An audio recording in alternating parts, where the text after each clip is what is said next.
kesempatan yang diberikan kepada kami, dan ini juga tentunya disaksikan oleh seluruh masyarakat Indonesia, dan tentunya apa yang kami sampaikan ini akan semakin memperjelas tentang beberapa pertanyaan yang barangkali selama ini masih ada. Sebelumnya kami laporkan Bapak bahwa kami hadir bersama-sama tim sus 18 orang, dan kami sampaikan bahwa dalam hal penanganan kasus ini kami solid, Pak. Jadi itu satu hal yang perlu kami sampaikan. Yang saya hormati pimpinan Komisi 3 dan seluruh rekan-rekan, sebagaimana arahan dari Bapak Presiden beberapa waktu yang lalu bahwa kami diminta untuk mengusut tuntas, jangan ragu-ragu, jangan ada yang ditutup-tutupi, ungkap kebenaran apa adanya sehingga jangan sampai menurunkan kepercayaan masyarakat terhadap Polri. Itu yang paling penting. Jadi tentunya ini juga menjadi pegangan utama kami, karena ini menjadi pertaruhan Polri, marwah Polri untuk bisa mengungkap kasus ini. Kami juga tentunya selama ini telah berkomunikasi dengan rekan-rekan yang tentunya menanyakan terkait dengan kasus yang terjadi, dan alhamdulillah karena memang saat itu masa reses baru bisa kita sampaikan secara lebih jelas di pertemuan kali ini. Mungkin kami jelaskan dari awal secara sepintas, tapi karena memang ada urutan peristiwa dan juga timeline, mungkin saya jelaskan sepintas bahwa penanganan kasus terkait dengan penembakan anggota Polri Brigadir J awalnya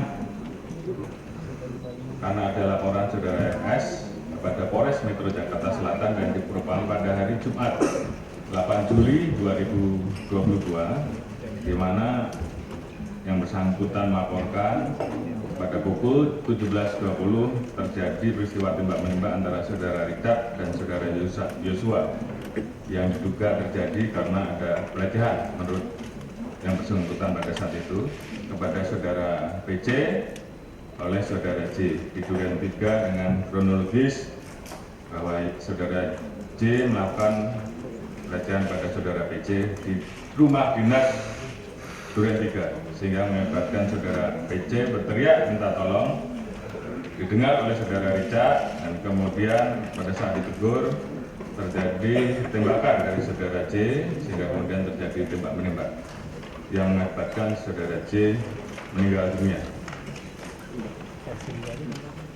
Peristiwa tersebut berawal ketika saudara PC sampai di rumah Saguling, lalu melakukan PCR dan berangkat melakukan isolasi di rumah dinas Duren 3. Sementara saudara FS akan melakukan satu kegiatan, dan pada saat melintas, menurut saudara FS, yang bersangkutan ditelepon oleh saudara PC sebanyak 3 kali, dan akhirnya saudara FS memerintahkan driver untuk berhenti, menundurkan mobil ke Duren 3, masuk ke dalam rumah dan menemukan saudara J meninggal.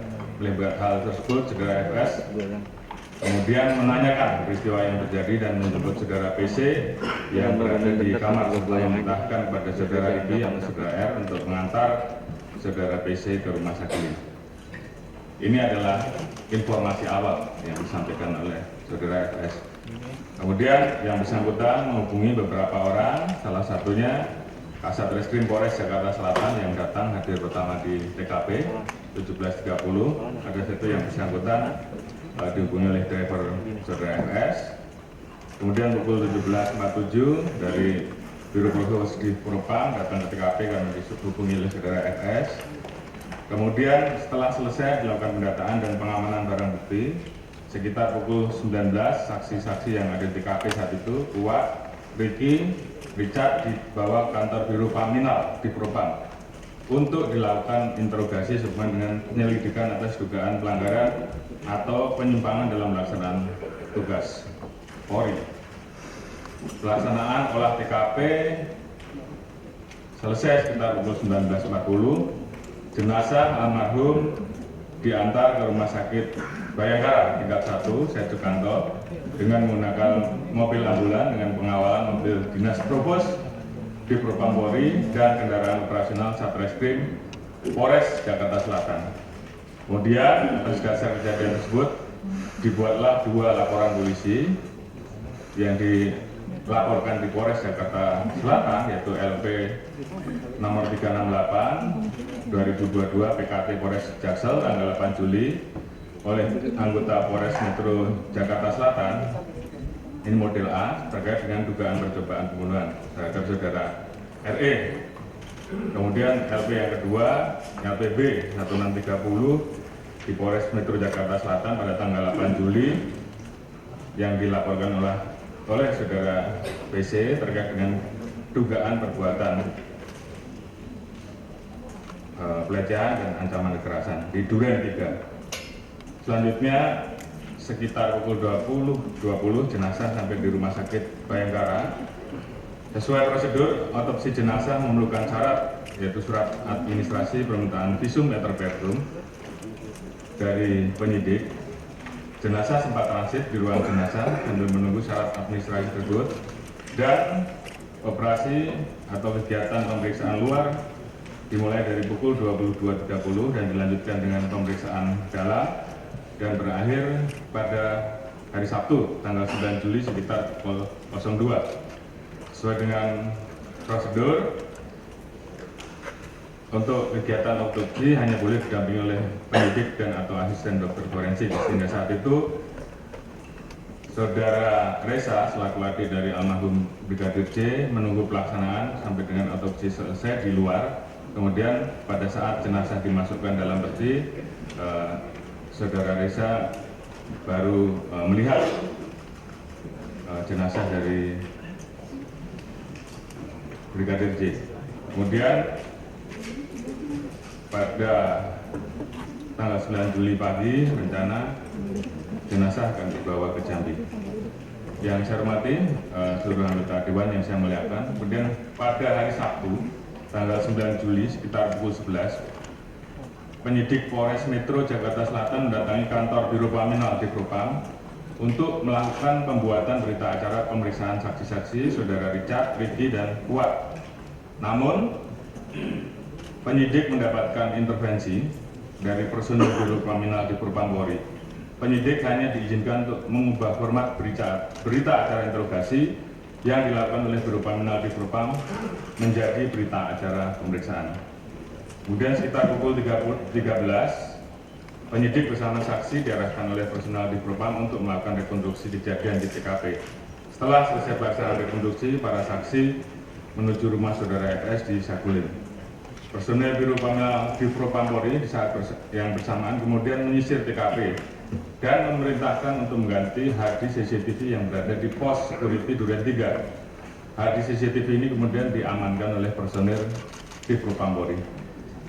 Hari Senin 11 Juli 2022 terdapat informasi bahwa terjadi permasalahan pada saat pengantaran jenazah kepada keluarga almarhum Joshua yang kemudian ini menjadi viral. Permasalahan tersebut berawal pada hari Sabtu pada saat jenazah Brigadir Joshua tiba di rumah keluarga almarhum. Keluarga sempat tidak diizinkan untuk melihat kondisi jenazah. Keluarga tidak mau menerima jenazah dan menandatangani berita acara serah terima bila tidak melihat kondisi jenazah. Akhirnya keluarga diperbolehkan untuk melihat separuh badan ke atas.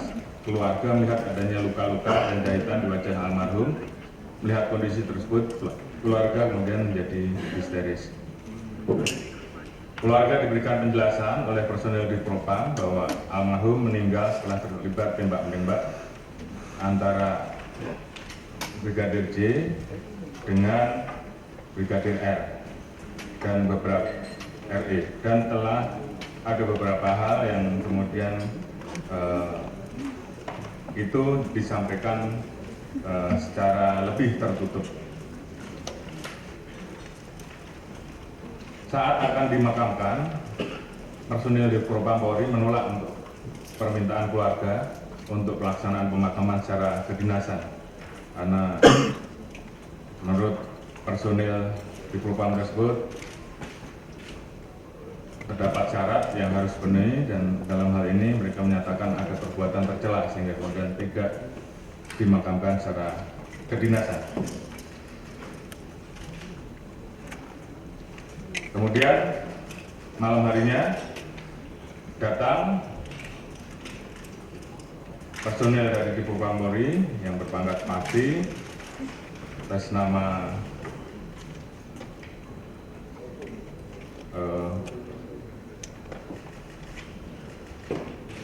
Brigjen Pol Hendra atau Karpaminal, yang menjelaskan dan meminta pada saat itu untuk tidak direkam dengan alasan terkait dengan masalah aib.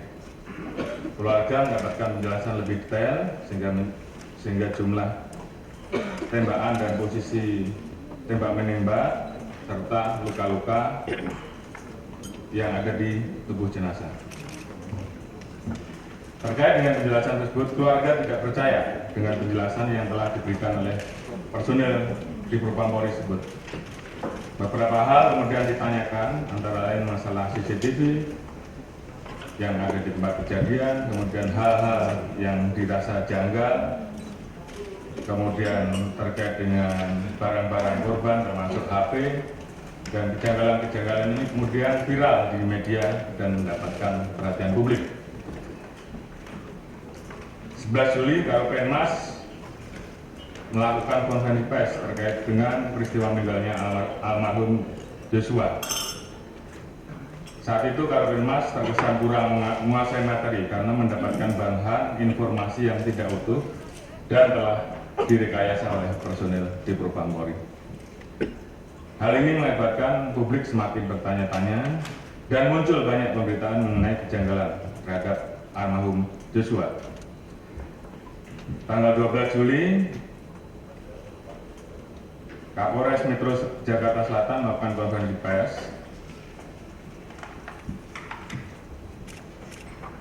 terkait dengan penanganan perkara yang lebih lengkap, karena Polres Metro Jakarta Selatan melakukan olah TKP dan melakukan pemeriksaan terhadap 4 orang saksi di TKP. Namun olah TKP dan pemeriksaan yang dilakukan oleh Polres Metro Jakarta Selatan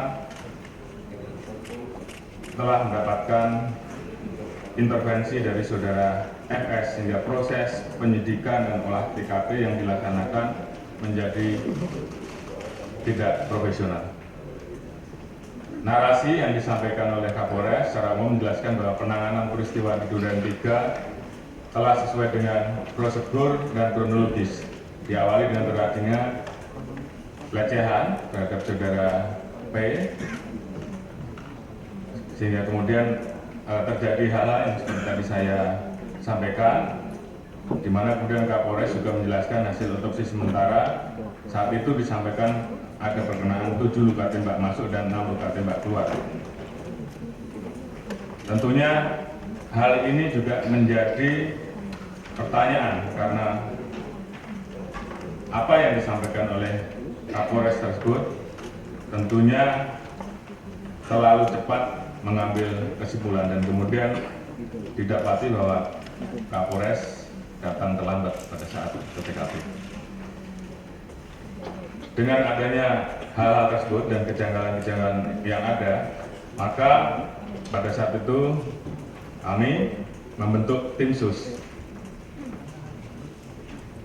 dengan surat perintah nomor Sprint 5647 tanggal 12 Juli, di mana tim sus ini terdiri dari Wakapolri, Bapak Irwasum, Kabar Eskrim, Kabik, ASSDM, Kadif Humas, Kapus Dokes, Dirwi 5, Dirbidum Bareskrim, Kapus Lapor, Dirkamnet, Pak Intelkam, Karowaprof, Kadiftik, Pak Irwasum, Kabar Eskrim, selaku Sekretariat Tim ANEF. Sesuai dengan arahan saya pada saat pembentukan tim sus, tim ini akan mengungkap peristiwa yang terjadi sesuai fakta objektif, transparan, dan akuntabel. Tentunya dengan berpedoman pada kaidah-kaidah penyidikan dan penyelidikan dan scientific crime investigation dalam prinsip-prinsip hak asasi manusia agar peristiwa ini betul-betul menjadi terang dan dapat dipertanggungjawabkan kepada publik. Saya mengikuti setiap perkembangan pengawasan dan memberikan arahan kepada tim Sus Polri secara langsung, termasuk proses evaluasi terkait dengan pelaksanaan olah TKP, pendalaman, pemeriksaan internal, penyelidikan, penyidikan, dan rapat-rapat yang melibatkan satuan kerja terkait. Saya ingin memastikan bahwa upaya yang dilakukan oleh tim Sus Polri bebas dari kepentingan pihak-pihak terkait demi menegakkan keadilan dan bisa memberikan asistensi secara berjenjang. Saat itu kasus masih ditangani Polres Metro Jakarta Selatan dan mendapatkan asistensi dari Polda Metro dan juga Barreskrim, sehingga kita harapkan dapat saling dukung di dalam pelaksanaan penyidikan. Kita juga melibatkan Kompolnas dan Komnas HAM pada saat itu untuk bisa melaksanakan investigasi. Ini juga bagian dari komitmen kita, komitmen Polri, agar penanganan kasus ini betul-betul transparan, akuntabel, dan siap untuk mengungkap secara terang benderang peristiwa yang terjadi tanpa ada yang ditutup-tutupi. Kemudian berdasarkan kesepakatan, Komnas HAM memutuskan untuk melakukan penyelidikan secara independen untuk mempertahankan asas imparsial. Kami juga berkomitmen pada saat itu memberikan akses seluas-luasnya bagi Komnas HAM untuk melakukan pengawasan, pengujian, dan pemeriksaan terkait peristiwa penembakan yang terjadi di Duren 3. Saat ini tentunya investigasi oleh Komnas HAM masih terus berjalan, sedangkan dari tim Sus saat ini juga terus melanjutkan proses penyidikan yang saat ini sudah hampir selesai, dan kemudian juga melanjutkan proses pemeriksaan dan mempersiapkan sidang kode etik. Tim Sus terdiri dari Barreskrim, Pus Inafis, dan Puslapor melakukan pengawasan dan pendalaman dengan berangkat dari olah TKP dengan metode scientific crime investigation, meliputi mulai dari olah TKP, uji balistik metalurgi, uji biologi, kimia forensik, dan uji digital forensik yang dilakukan oleh Puslapor Barreskrim Polri, biometrik identification oleh Pus Inafis, serta tentunya tindakan ilmiah lainnya. Analisa sementara yang ditarik dari hasil olah TKP tersebut pada waktu itu utamanya adalah sudut tembakan dan arah tembakan yang tidak sesuai dengan penjelasan keterangan awal, namun berasal dari satu titik atau sumber. Untuk meyakinkan TKP, dilakukan olah TKP ulang pada saat bersamaan karena adanya perbedaan pendapat terkait dengan peristiwa yang terjadi, di mana di dalam proses tersebut terdapat intervensi dan pengaburan kejadian oleh beberapa oknum personil di Propam Polri terhadap personil tim Sus yang melakukan olah TKP. Selanjutnya Polri dalam hal ini tim Sus juga mendapatkan laporan dari kuasa hukum almarhum Joshua dengan LPB 386 tahun 2022 bulan 7 Barreskrim Polri tanggal 18 Juli terkait dengan dugaan pembunuhan dan atau pembunuhan berencana dan atau penganiayaan berat terhadap almarhum Joshua. Setelah adanya laporan polisi ini, tim Sus melakukan penyidikan tindak pidana kasus Duren 3 secara pro justisia. Dengan adanya perkembangan hasil pendalaman dan laporan, termasuk juga adanya masukan-masukan dan laporan dari penyidik, civil society, beberapa masukan dari senior Polri, rekan-rekan dari DPR, dan juga masyarakat, bahwa independensi dan objektivitas Polri dalam penanganan perkara ini diragukan karena saudara FS saat itu masih menjabat sebagai Kadif Propam. Oleh karena itu pada hari Senin tanggal 18 Juli saya mengambil kebijakan saat itu untuk menonaktifkan jabatan Kadif Propam Polri. Dan kemudian pada tanggal 20 Juli kami juga menonaktifkan Karopaminal Polri dan Kapolres Metro Jakarta Selatan. Harapan kami pencopotan saat itu bisa membuat proses penyidikan menjadi jauh lebih objektif. Kemudian kami juga membuka ruang pada saat itu terkait dengan adanya permintaan ekshumasi jenazah Joshua oleh keluarga korban yang dilakukan oleh dokter independen, dan saat itu permintaan tersebut secara resmi kami kirimkan dan ekshumasi dilaksanakan pada tanggal 27 Juli oleh Persatuan Dokter Forensik Indonesia yang terdiri dari 8 dokter dengan didampingi Komnas HAM dan Kompolnas, di mana 8 dokter tersebut terdiri dari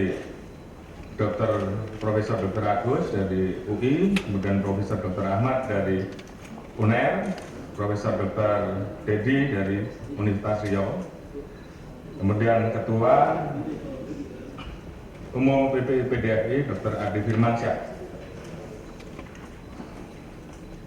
dan diikuti oleh beberapa anggota dari beberapa rumah sakit yang tentunya ini menunjukkan independensi dari Persatuan Dokter Forensik yang melaksanakan kegiatan ekshumasi ulang. Keterbukaan ini tentunya merupakan bagian kami, upaya kami untuk menunjukkan bahwa Polri transparan dalam hal ini. Alhamdulillah pada hari Senin tanggal 22 Agustus yang lalu, Perhimpunan Dokter Forensik telah menyampaikan laporan hasil ekshumasi yang intinya pada saat rilis tidak ada luka-luka selain luka-luka yang berasal dari senjata api. Ini tentunya juga menjawab terkait dengan adanya spekulasi liar pada saat itu terkait dengan adanya penyiksaan di jalan dan sebagainya. Dan tentunya apa yang disampaikan oleh Persatuan Dokter Forensik Indonesia ini memperkuat hasil pelaksanaan otopsi pertama yang telah dilakukan oleh kedokteran forensik Polri. Selanjutnya, kami juga melakukan pemakaman almarhum Joshua pasca ekshumasi dengan menggunakan upacara kedinasan. Kami tentunya mengedepankan asas praduga tak bersalah terhadap peristiwa yang saat itu dilaporkan, khususnya terhadap Brigadir Joshua. Meskipun pada saat itu kami mendapatkan protes dari kuasa hukum saudara Putri, namun pemakaman tersebut tetap kami laksanakan secara dinas.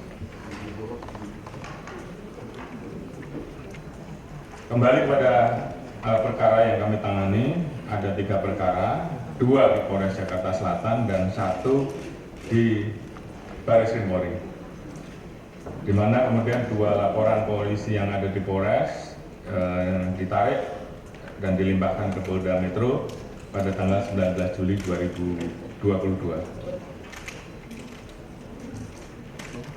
Pada tanggal 22 Juli, PMJ melakukan prarekonstruksi di Aula PPMJ dengan didasari CCTV di rumah pribadi Saguling yang ditemukan oleh mereka dan sekitar TKP Duren 3 dengan berita acara pemeriksaan yang telah dilakukan oleh Metro Jaya berdasarkan hasil analisa penyidik Polda Metro Jaya. Saat itu penjelasannya saudara FS tidak di TKP. Selanjutnya pada tanggal 23 Juli dilakukan olah TKP gabungan Polda Metro dan Barreskrim untuk melihat kesesuaian hasil prarekonstruksi. Hasil olah TKP ini menunjukkan inkonsistensi keterangan-keterangan dari prarekonstruksi yang dikumpulkan oleh penyidik Polda Metro Jaya, seperti arah tembakan yang menyebar dan sudut tembakan yang tidak sesuai dengan posisi para pihak yang terlibat. Seminggu setelah pembentukan tim sus, tepatnya pada tanggal 21 dan 23 Juli, saya memimpin rapat ANEF Tim Sus dengan mengundang satuan kerja terkait yaitu Divpropam, kemudian saat itu Lapor, Barreskrim, penyidik Polres Jakarta Selatan, Polda Metro, Pusdokes dan Puslapor serta Inafis untuk mengetahui perkembangan pemeriksaan yang sudah berjalan.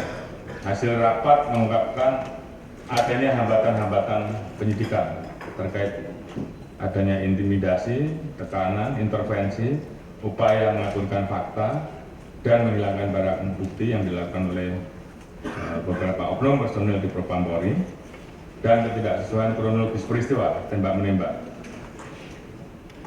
Ada beberapa hal yang menjadi catatan kami, yaitu masuk di TKP yang seharusnya hanya boleh dilaksanakan oleh petugas TKP, kemudian tindakan-tindakan lain yang tentunya menjadi catatan-catatan kami. Kemudian juga kami mendapati, dan ini juga yang menjadi perhatian publik, bahwa CCTV yang pada saat itu hilang, CCTV di Satpam, dari hasil interogasi pada saat itu kita mendapatkan kejelasan bahwa CCTV tersebut diambil oleh anggota ataupun petugas dari personil di Propam dan juga ada personil dari Barreskrim, dan di situ terungkap peran dari masing-masing personil, siapa yang mengambil, siapa yang mengamankan, dan kemudian pada saat kita laksanakan pemeriksaan lebih lanjut, kita dapatkan juga siapa yang merusak CCTV, yang tentunya ini seharusnya bisa menjadi kunci pengungkapan terhadap kasus ini.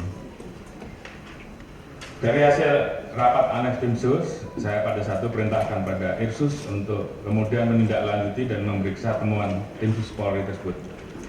Saat itu kita mulai dengan dugaan pelanggaran kode etik profesi Polri. Kemudian untuk menyamakan persepsi dan penanganannya agar lebih efisien, saat itu kita perintahkan agar LP yang ada di Polda ditarik ke Mabes, dan kemudian dibentuk tim untuk bersama-sama mempelajari dan menangani, dan kemudian mengadakan evaluasi terkait dengan penanganan kasus tersebut. Terkait dengan laporan polisi yang dilaporkan ke Barreskrim,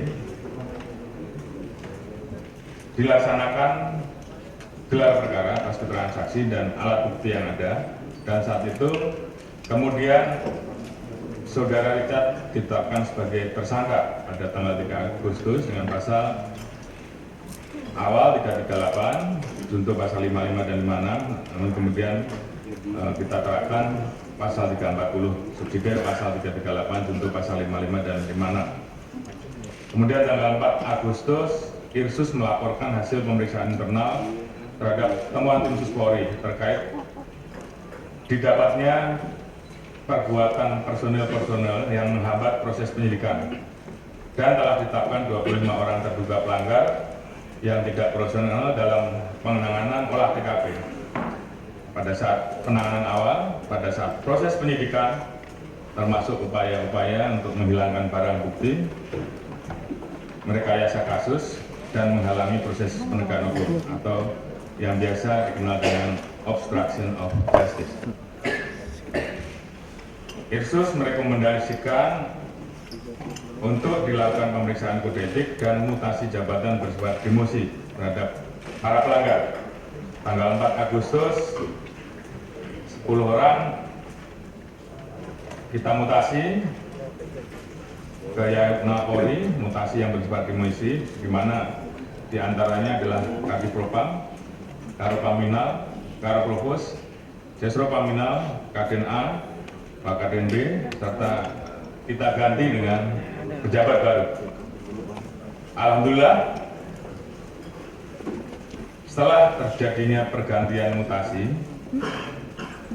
diisi dengan para pejabat baru, maka hambatan-hambatan yang selama ini dirasakan oleh penyidik mulai berkurang. Penyidikan semakin berjalan lancar dan membuahkan hasil serta titik terang. Tanggal 5 Agustus, Richard ditetapkan tersangka atas laporan dari pengacara almarhum Joshua. Yang bersangkutan saat itu menyampaikan perubahan terkait dengan pengakuan sebelumnya. Saat itu, Saudara Richard menyampaikan bahwa melihat almarhum Joshua terkapar, bersimbah darah, Saudara FS berdiri di depan dan memegang senjata lalu diserahkan pada Saudara Richard.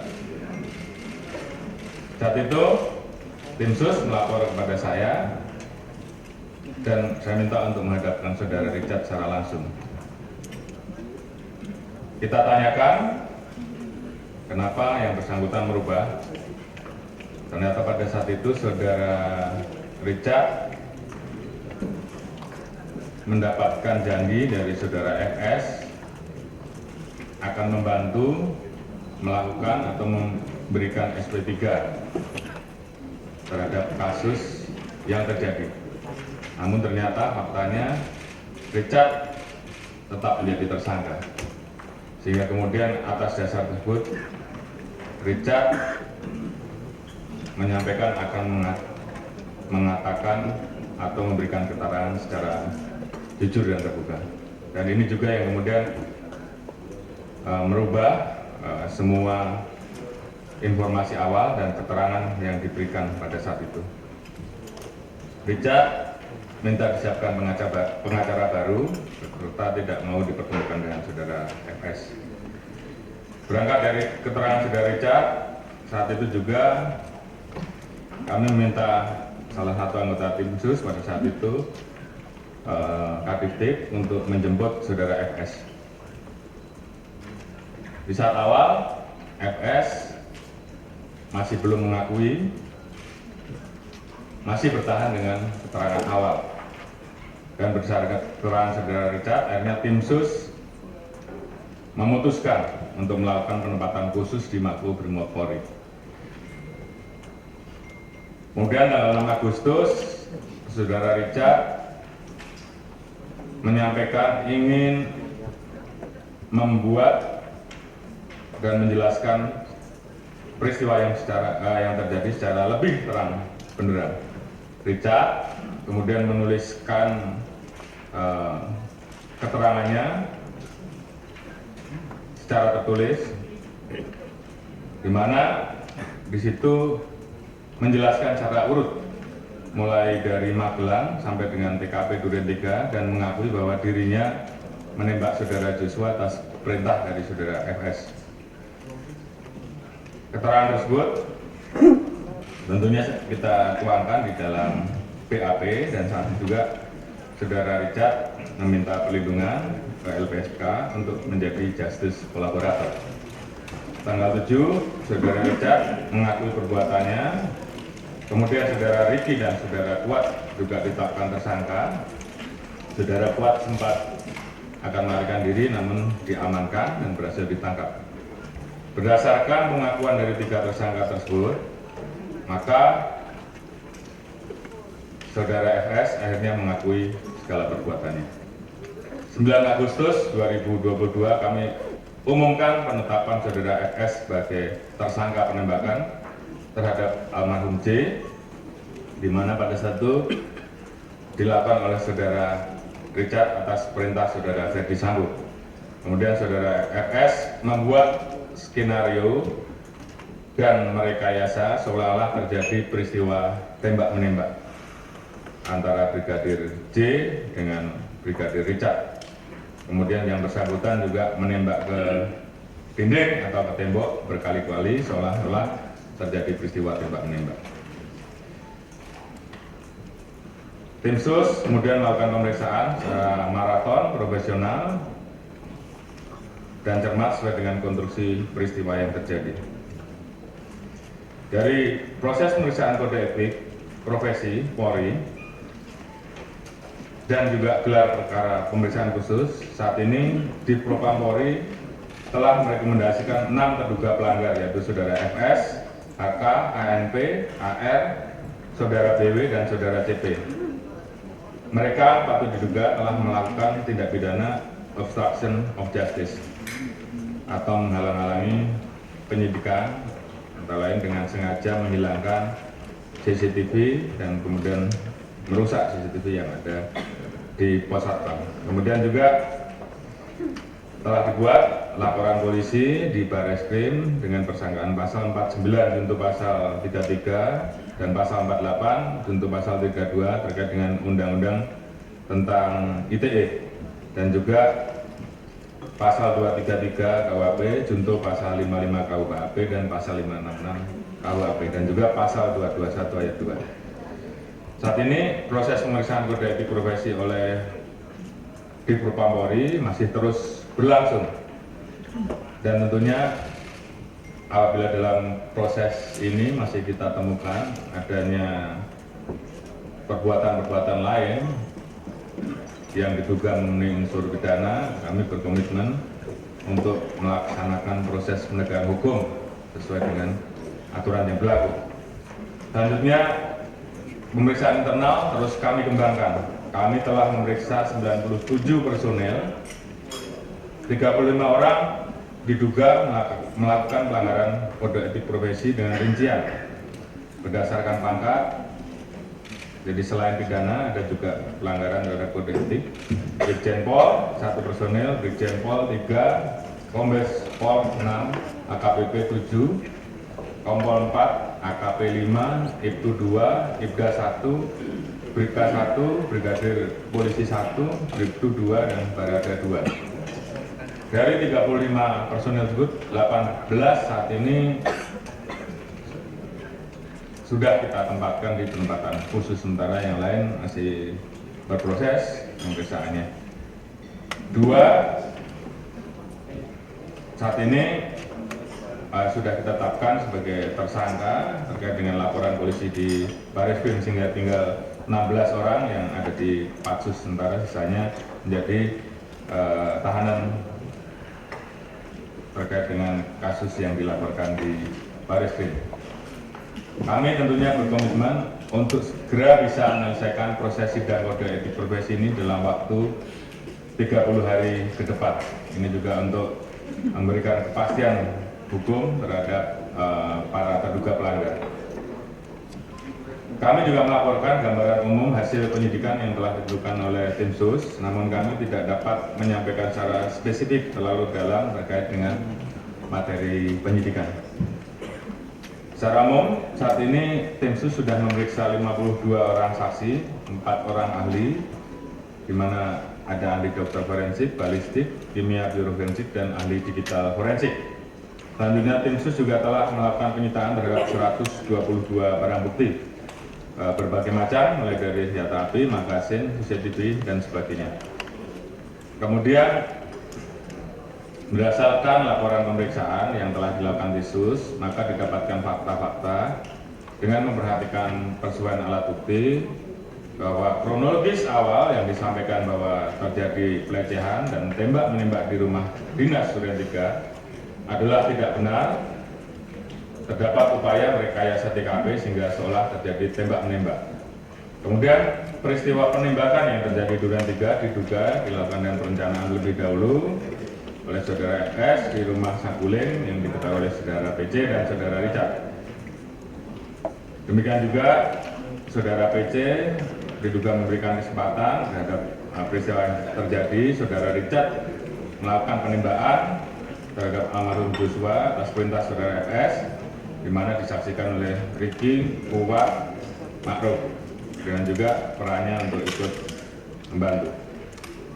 Pasca penembakan, FS melakukan penembakan senjata HS milik saudara Joshua ke arah tembok.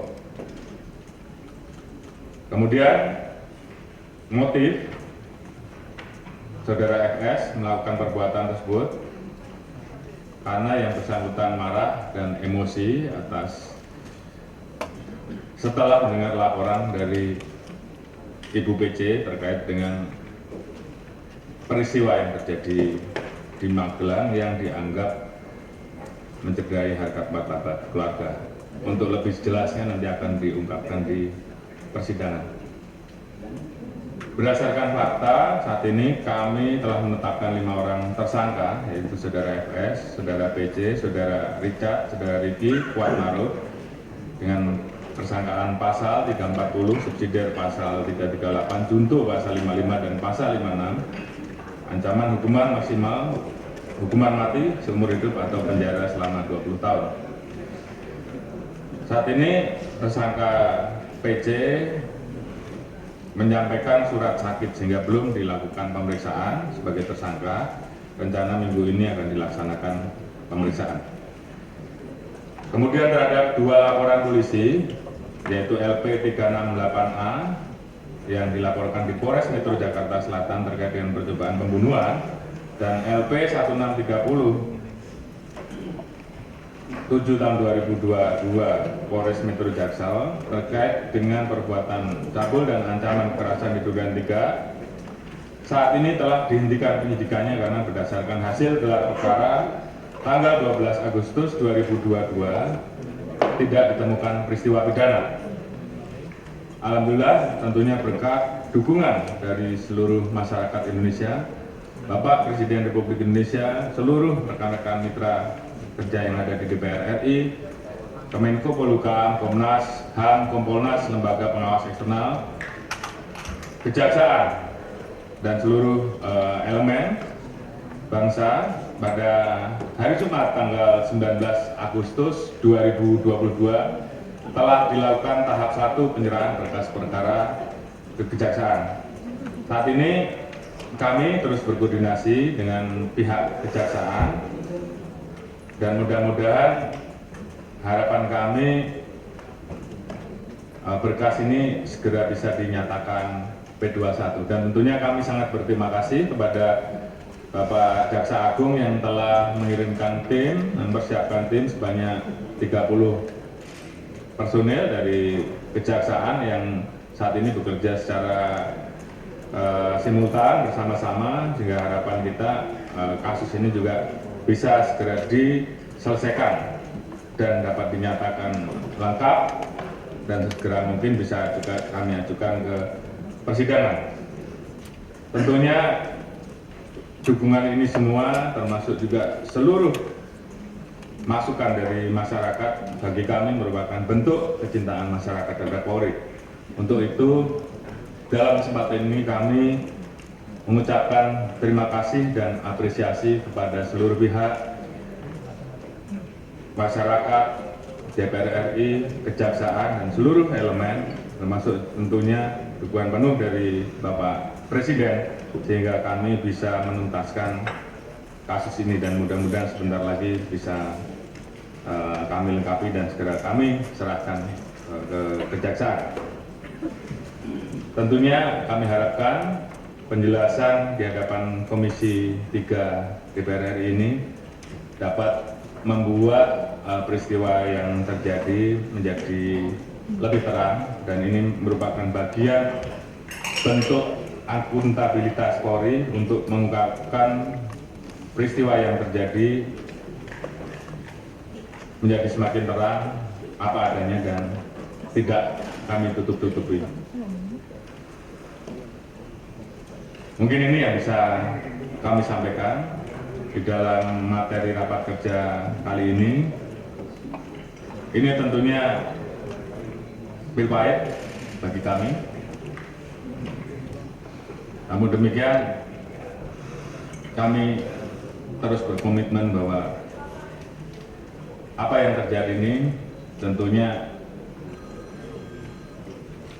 menjadi momentum bagi kami untuk memperbaiki, untuk terus melakukan perbaikan terhadap institusi Polri, sehingga institusi ini ke depan bisa menjadi semakin baik,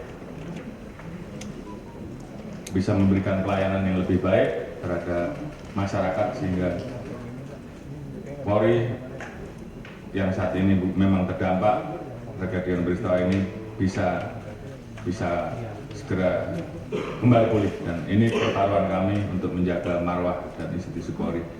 Demikian mungkin yang bisa kami sampaikan. Semoga Tuhan Yang Maha Esa senantiasa memberikan kekuatan dan perlindungan pada kita dalam melanjutkan